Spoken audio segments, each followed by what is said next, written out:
Hello guys, இந்த வீடியோவில் பார்த்தீங்கன்னா நம்ம வந்து கர்வ் கைடு வந்து எப்படி ஒர்க் ஆகுதுன்னு பார்ப்போம். ஸோ நான் ஆடில் போயிட்டு ஃபோர்ஸ் ஸ்பீடில் வந்து கர்வ் கைடை வந்து ஆட் பண்ணிக்கிறேன். ஸோ இதில் ஸ்கேலை வந்து கொஞ்சம் இன்க்ரீஸ் பண்ணிக்குவோம். ஸோ அதுக்கப்புறம் ஆப்ஜெக்ட் மோட்லேருந்து எடிட் மோடுக்கு வந்து சேஞ்ச் பண்ணிட்டு ஸோ இதில் ஒரு பாயிண்ட்டை செலக்ட் பண்ணிட்டு கிராப் ஆப்ஷனை யூஸ் பண்ணி Z ஆக்சிஸ் வந்து லாக் பண்ணி நான் அதை வந்து கொஞ்சம் மேலே மூவ் பண்ணிக்கிறேன். ஸோ அதே மாதிரி இதில் இன்னொரு பாயிண்ட்டை செலக்ட் பண்ணிட்டு ஜியை ப்ரெஸ் பண்ணிட்டு Z ஆக்சிஸ் வந்து லாக் பண்ணிட்டு நான் அதை வந்து கொஞ்சம் கீழே மூவ் பண்ணிக்கிறேன்.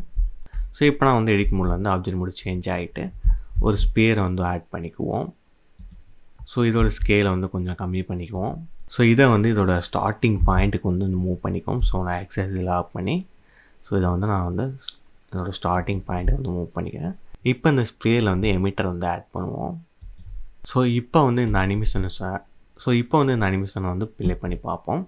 ஸோ இப்போ பார்த்தீங்கன்னா எனக்கு அந்த எமிட்டர்லேருந்து வர பார்ட்டிகல்ஸ்லாம் பார்த்தீங்கன்னா இந்த கர்வோட பாத்தை ஃபாலோ பண்ணி மூவ் ஆகும். ஸோ இது வந்து எதுக்காண்டி யூஸ் பண்ணுவாங்க பார்த்தீங்கன்னா, எனக்கு வந்து ஒரே பாத்தில் வந்து இந்த பார்ட்டிகல்ஸ்லாம் வந்து மூவ் ஆகணும். ஒரு கஸ்டம் பாத்தில் வந்து இந்த பார்ட்டிகல்ஸ்லாம் வந்து மூவ் ஆகும்னா நம்ம இந்த ஆப்ஷன் தான் யூஸ் பண்ணுவோம். ஸோ இந்த மாதிரி தான் பார்த்தீங்கன்னா இந்த கர்வ் கைடு வந்து யூஸ் ஆகுது.